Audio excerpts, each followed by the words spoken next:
High aspirant, আমি Randeep sir আলোচনা করব সিভিল সার্ভিস সংক্রান্ত কিছু জনপ্রিয় কোয়ারিজ নিয়ে। আজকের কোয়ারিজ, অ্যানথ্রোপোলজি সাবজেক্টটা কি কঠিন?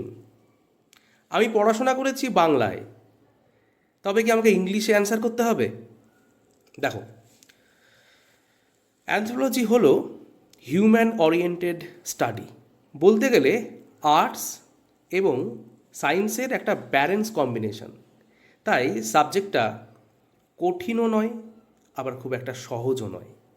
বলা যেতে পারে প্রপার স্ট্র্যাটেজি, প্রিপারেশন অথবা গাইডেন্স তোমাকে সফলতা এনে দিতে পারে।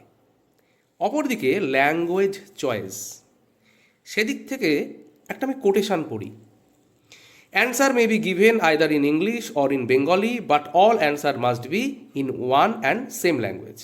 এটি কিন্তু আমার নয়, এটি আমাদের West Bengal public service commission অর্থাৎ পিএসসির কোটেশন, যেখানে পরিষ্কারভাবে সাংবিধানিকভাবে তোমার অধিকার রয়েছে তুমি বাংলা বা তোমার মাতৃভাষায় এর সাবজেক্টটিকে পড়তে পারো, উত্তর করতে পারো বা লিখতে পারো। আশা করি সবাইকে বোঝাতে পেরেছি। ধন্যবাদ।